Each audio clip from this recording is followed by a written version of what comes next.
Month to the day after declaring for the NBA draft, Kevin McCullar enters the transfer portal 4 days out from the deadline. What does it mean for Texas Tech, and where will he be playing basketball next season? We give our best guess coming up on today's Locked On Texas Tech. Are Locked On Texas Tech, your daily podcast on the Texas Tech Red Raiders, part of the Locked On Podcast Network, your team every day.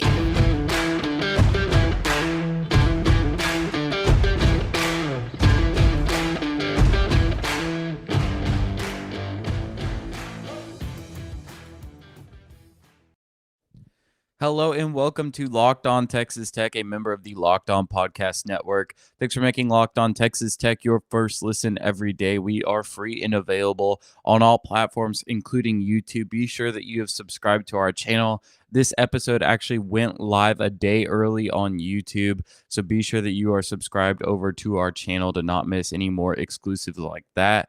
I'm Ryan Mainville.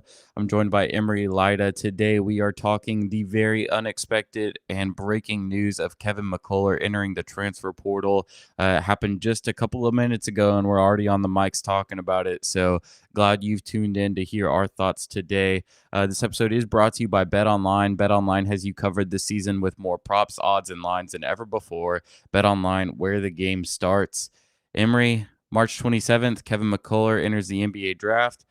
A lot of quietness. We had the blip where he signed an agent a couple of weeks ago, and now you get this pretty massive piece of news. A lot still to be determined, but this seems like a significant turn in events for Texas Tech and Kevin McCullar.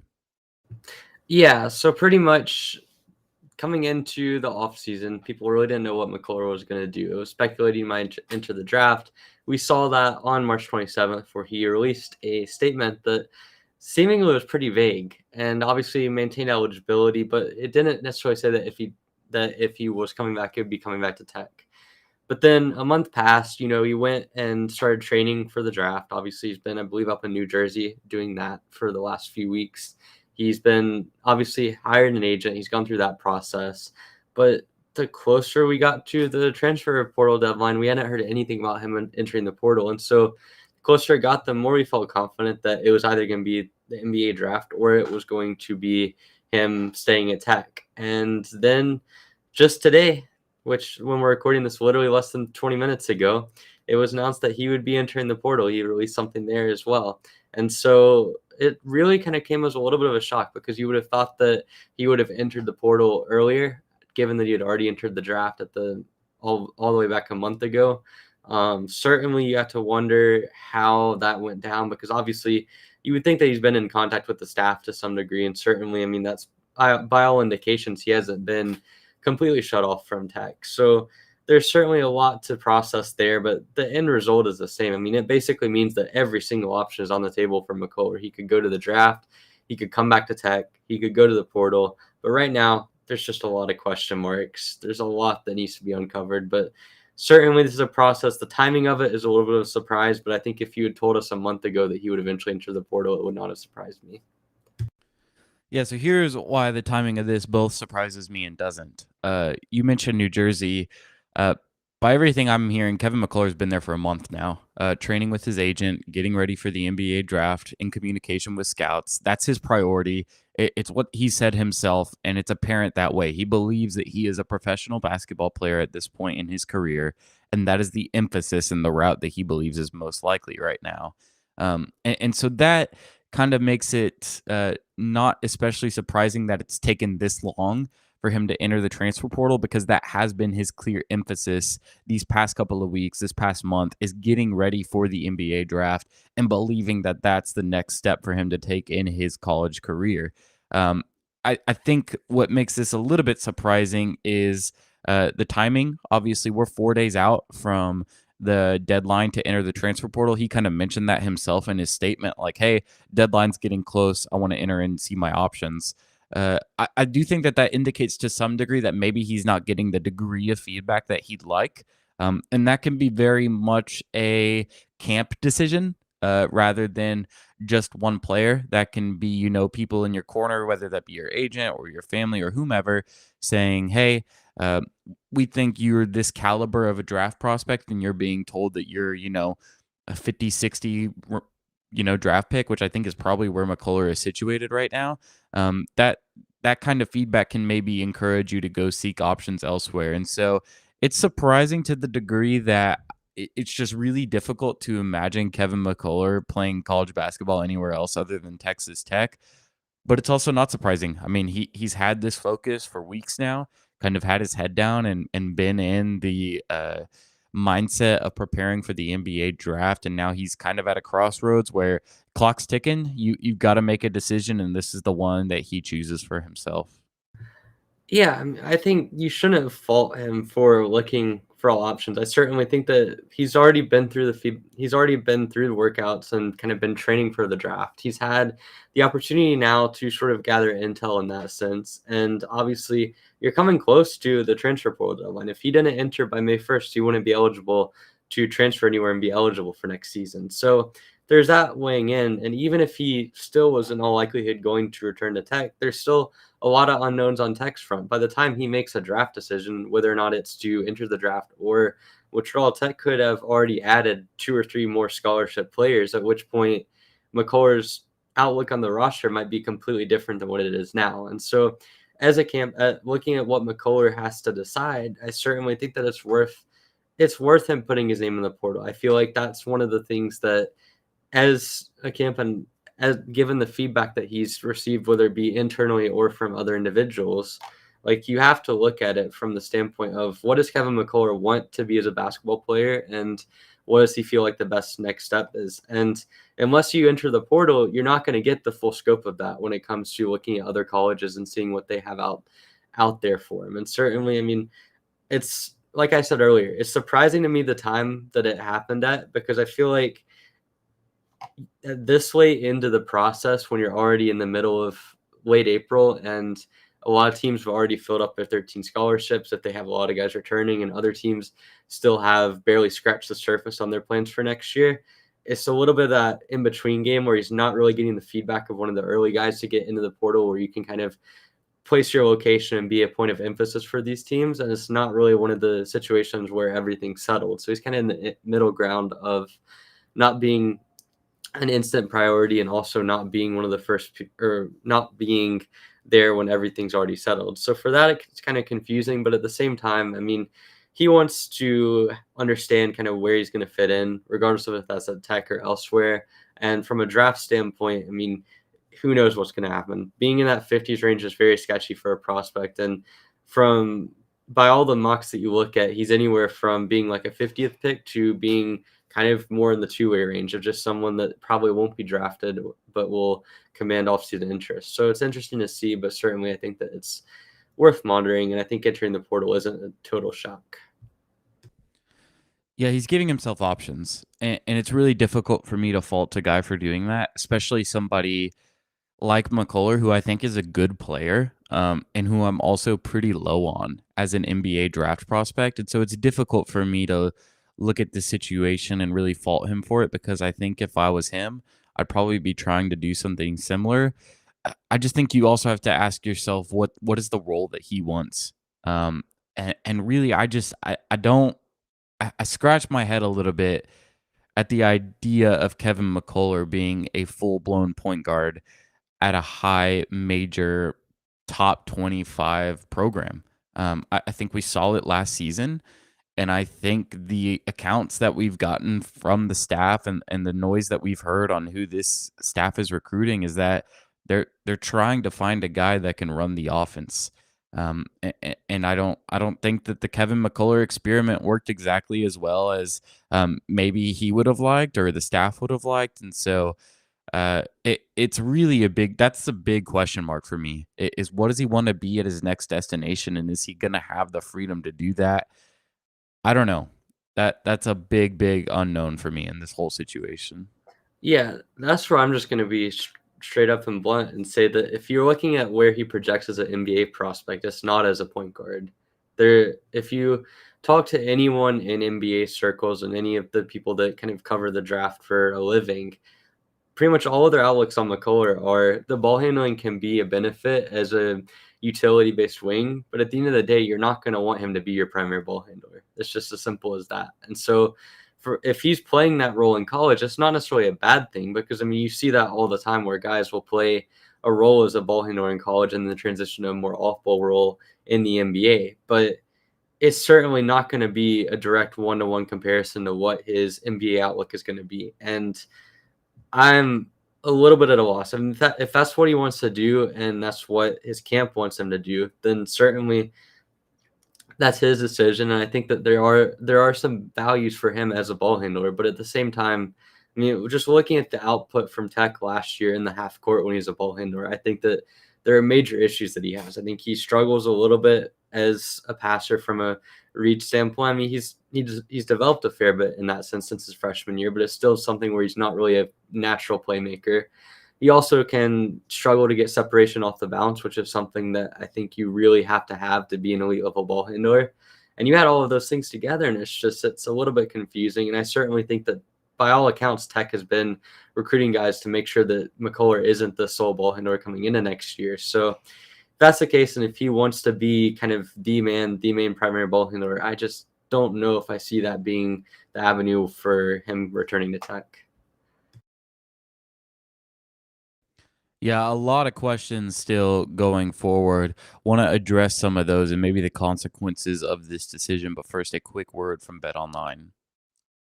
BetOnline.net is your number one source for all your betting needs and sports info. Find all of the latest sports developments, odds, podcasts, and reviews for all the different leagues this season. BetOnline is your continued source for all your sports wagering information, including live betting, esports, and scores. Head to the website today or use your mobile device to learn more about the trends in action. BetOnline, where the game starts. Big announcement: for the first time ever, Locked On is hosting live coverage of the 2022 NFL Draft from our studios in Dallas, with pick-by-pick analysis from our local team experts and draft gurus. Tune in all 3 days as our draft team guides you through every pick and every trade in real time.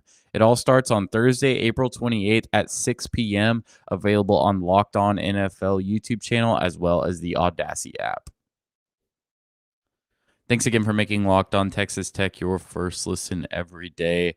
Talking the decision from Kevin McCullar to enter the transfer portal, Emory, I want to address something because I think it's something that's already very, very prevalent in the way that these conversations are handled, and that's the topic of NIL. And I know that we can look at a situation like this, and you'll read everywhere on the internet, oh, NIL, NIL, NIL, and that there's some sort of incorporation here. Here's the thing with this situation. Kevin McCullar made good money in Lubbock, had plenty of NIL endorsements, both from local businesses and even at the national level with people like Raising Cane's. He was not short on cash. Now, if he thinks that he can go play basketball and be the starting point guard at Kentucky, North Carolina, who doesn't have any roster spots open, Arizona, a big name program, Kansas, Baylor, if he thinks he can make more money there, then that would make sense as to why NIL would be a driving force here. But I really struggle to see that being kind of the main reason why he's making this decision. Because he was making good money in Lubbock, man. I mean, he was arguably the face of the program, a guy that a lot of people clung to. A lot of businesses, when pitching deals, felt like his demeanor and his character really aligned with what they were looking for. And I'll say this, a lot of these guys in Lubbock that are cutting these deals do not appreciate things like this. They value loyalty. They want to know that their investment is a good one. And so I think this puts McCullar in a little bit of a bind. And I think that's why this decision could pretty much dramatically decrease the likelihood that he's back in Lubbock next year. I'm not saying that if he wanted to come back, then he would be closed off. but I do think that this certainly feels like a step in the wrong direction for him returning to Texas Tech. Yeah, if first off, if you look at it purely from an NIL standpoint, if anything, him staying at Tech is probably one of the best outcomes for him from an NIL standpoint. I know that a lot of people are going to say, "Oh, well, so far in the portal, we've seen that Tech has kind of been money whipped by a couple other programs," which first off is a little bit of conjecture. I certainly think what happened with Omir from Arkansas State raises a lot of question marks there, but McCullar, like you mentioned, made well last year. And certainly, I mean, he's got the deal with Canes. He's got a host of different local deals. By all accounts, he's kind of a figurehead of Texas Tech basketball. And I do think that him entering the portal is going to hurt that to some degree. But at the same time, people have short memories. It's what have you done for me lately? People forget that he entered the portal last year, obviously under different circumstances. But certainly, it was something that was kind of a prevalent discussion. We've seen guys like TJ Shannon. I mean, people didn't think he was going to return from the draft until July of last year. You saw the same thing over time. You've seen that with Marcus Santos Silva entered the portal briefly last year. And even though he came back close to when Mark Adams returned, it was still after a couple of days. So, I mean, guys are going to do what's best for them. I certainly think that there's going to be a little bit of skepticism and obviously a little bit of maybe bad taste in people's mouth based off of him deciding to go into the portal. But at the same time, I mean, for what he loses and maybe a little bit of guys just getting tired and saying like, oh, I don't like this current stage of college athletics. I don't like someone that I was loyal to exploring other options. I think he gains in the flexibility. So from an NIL standpoint, I'm not too concerned about the potential losses. I don't think that's something that would have been a major sort of point of emphasis for him in making this decision, just because I feel like the flexibility is still something that you really need to keep. And if you're looking at it from other programs, I can't think of anywhere else where he would go where he would be the face of the program like he is at Tech, because pretty much anywhere else doesn't have sort of. Obviously, his dad playing football at Tech is one thing that goes in his favor. He's been the longest standing member of the program, the only person that's still left from the national title team that was on the roster, even if he didn't play. He's obviously very charismatic, obviously has a lot of kind of the character traits that align with what businesses are looking for. All of those things, you're not going to have exactly that in other areas. And so I think this is completely a basketball decision. There's some guys where you can say, yeah, the NIL is going to make a difference. First off, I don't think anyone at Tech is sort of going through that. I feel like Tech, by all accounts, Tech seems to have a good marker when it comes to NIL deals and players getting their good fair share of money from their opportunities at Tech. So I'm not too concerned about that. I think McCullar's decision is almost purely based off of basketball fit and potential opportunities. The deadline to withdraw from the NBA draft is June 13th. And I really do think that this is going to be a situation that plays out for quite a while. I don't know if there's even a deadline to withdraw from the portal.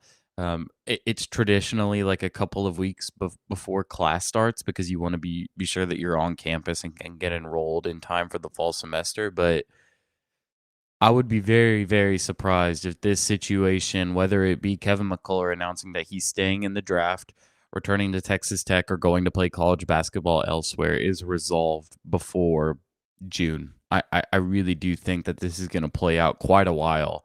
And so if you're on the side of being a little antsy and wanting to know what's happening with the program, expect a lot of quiet weeks. I really do think that that's what we're in store for here. I feel like it's going to be a very, very interesting next couple of months to watch, and I do believe that this will drag out quite a bit.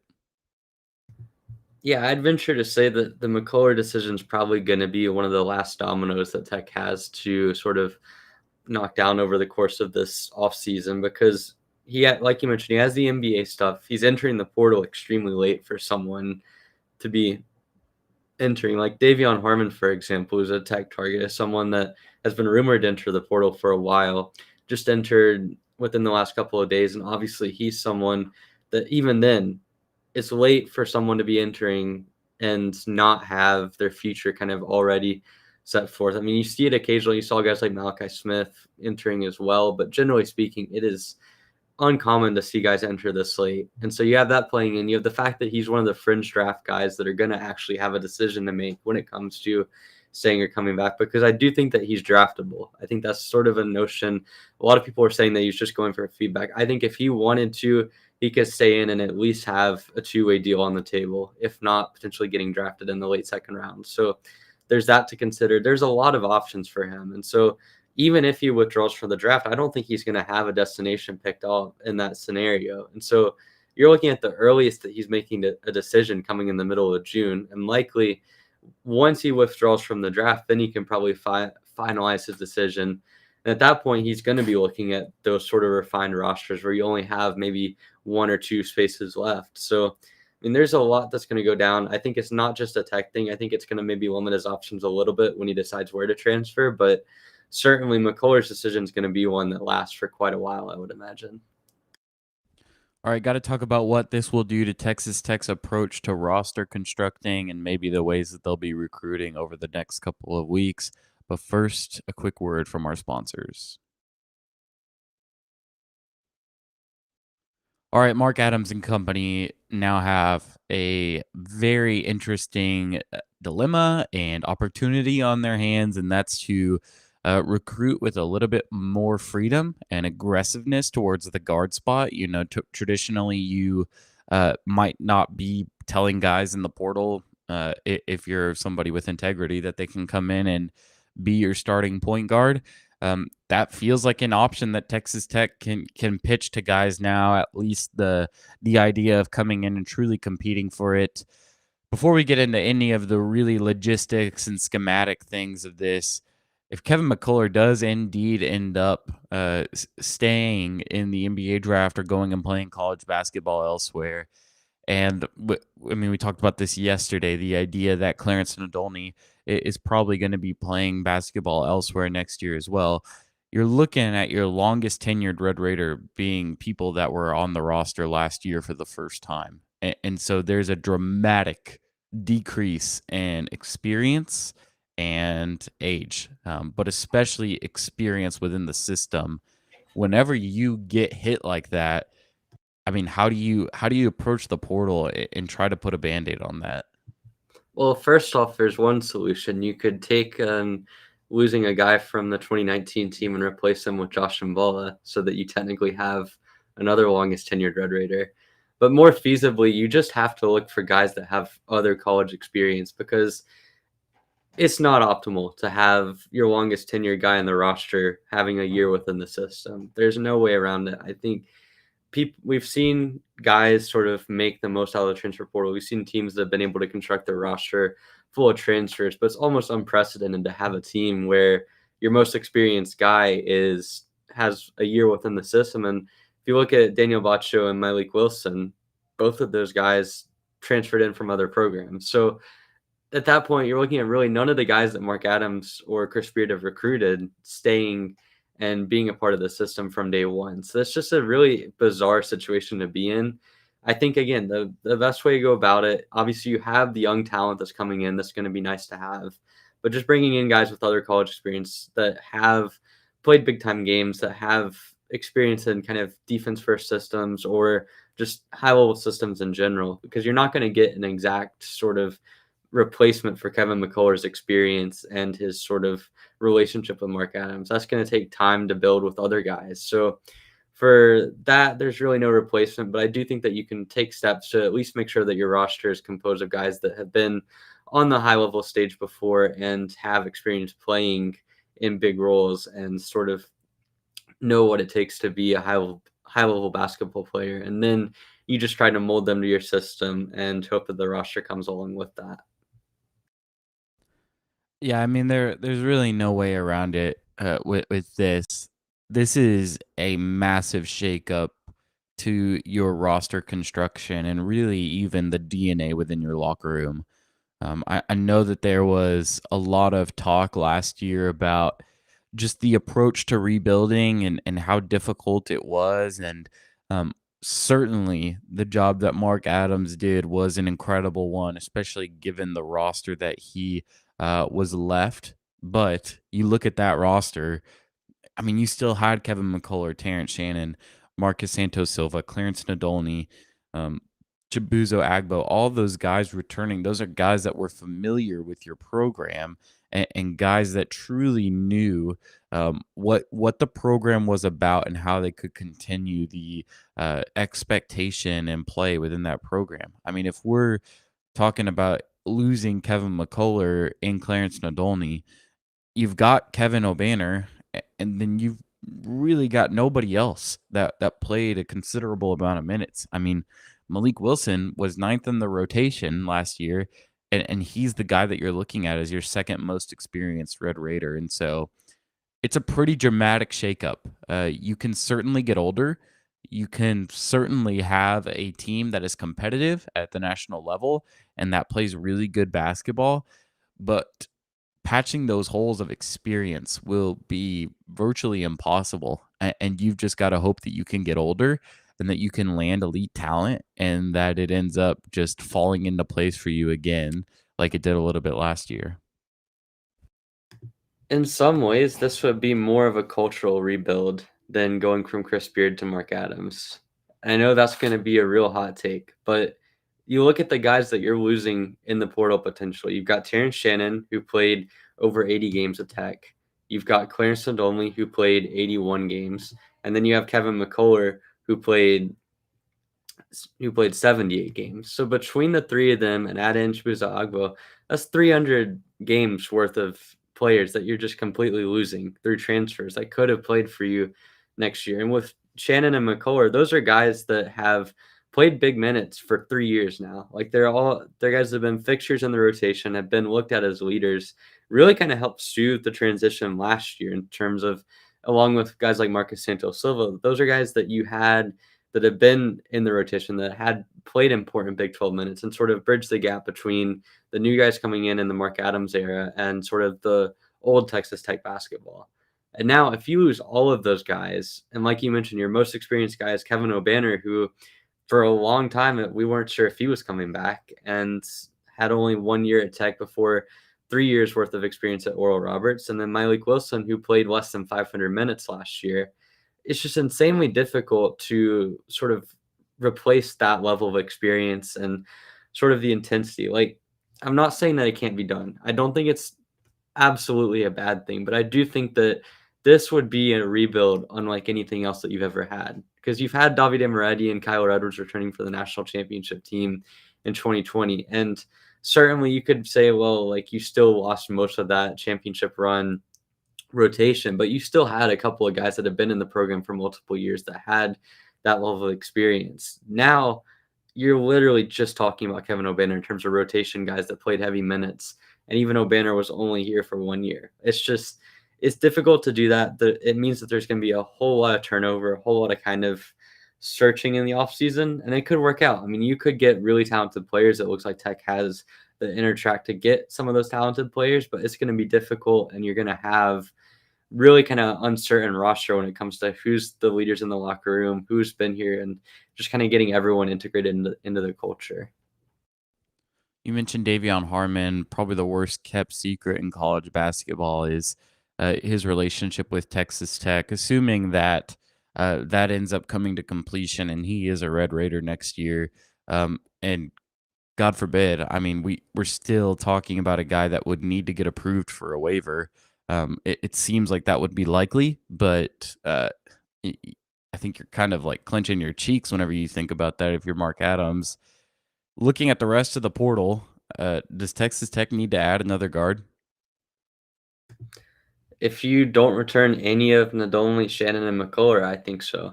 I think you need one more guard.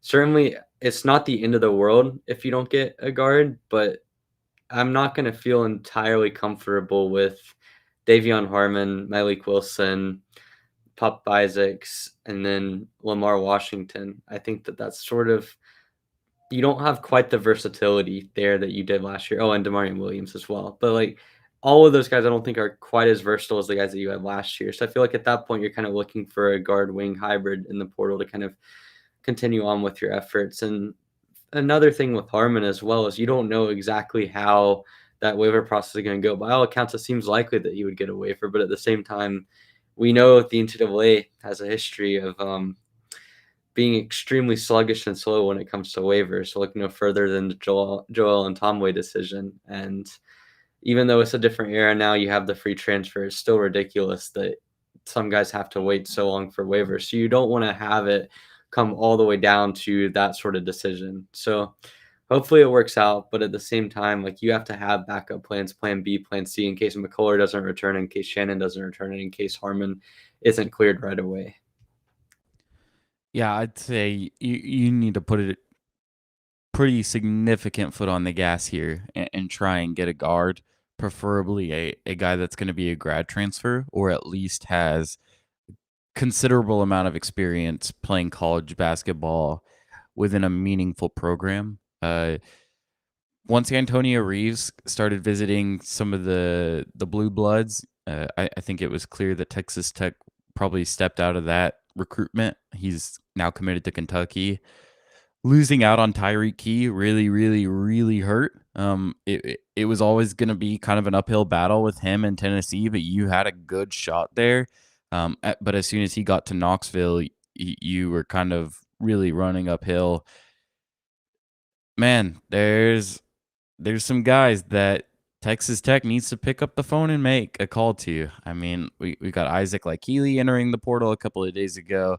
From what I'm hearing, Tech still hasn't reached out to Courtney Ramey for whatever reason. I know that interconference transfers can be strange, but at this point, man, you got to go Joey Gallo approach here, and you got to swing for the home run and either hit one 450 feet or strike out. But there's no sitting around and waiting anymore in terms of this situation. You got to go. You got to go. Yeah, I think that's something that we're going to cover tomorrow, just in terms of looking at it, because I certainly think we need to spend time looking at what Tech needs to do from a guard standpoint. But basically, you can't afford to come into this season with all of your options being a guy like Malik Wilson, Davion Harmon, Pop Isaacs, and Wilmar Washington. That's putting too much stress on guys that either their eligibility is going to be questionable in the case of Harmon. They don't have a lot of experience playing heavy minutes at a high major, and Malik Wilson have offensively limited games. Or in the case of Isaacs and Washington, they're freshmen that haven't experienced the Big 12 grind. So you have all those things going on. You need to add another guard/wing hybrid, and you need to add preferably one that has the experience like you mentioned. But we'll see. There's still time. It's important to note that last year at this time, Tech still had, I believe, four scholarships opened, and 5 if you count TJ, who eventually came back. So there's a lot of question marks going on. There's a lot that still has yet to be uncovered this offseason, but certainly the guard questions and the guard position in general is going to be something that's going to take a while to evolve, and it's going to be something that you really need to get on in terms of making sure you have the inroads to get guys in the portal. On our Friday episode, we are going to be doing a deep dive on the recruiting of Texas Tech and just taking a look at some of the guys that they've been pursuing and could potentially land. So be sure that you are subscribed to our feed wherever you get podcasts, including our YouTube channel for that episode. Got a feeling it's going to be a good one and you won't want to miss it. You can also keep up with us individually on Twitter. You can follow me at rmainvillelbk. You can follow Emery at eraser41, and you can follow the official Locked On Texas Tech Twitter page at Locked On TTU. Until then, thanks for making Locked On Texas Tech your first listen every day. Now make your second listen Locked On NFL Draft. Ryan Tracy and former NFL cornerback Eric Crocker bring the NFL Draft to life every day with insight and analysis on college football prospects and NFL front offices. It's free and available wherever you get podcasts. Thanks for joining us, and we will see you tomorrow.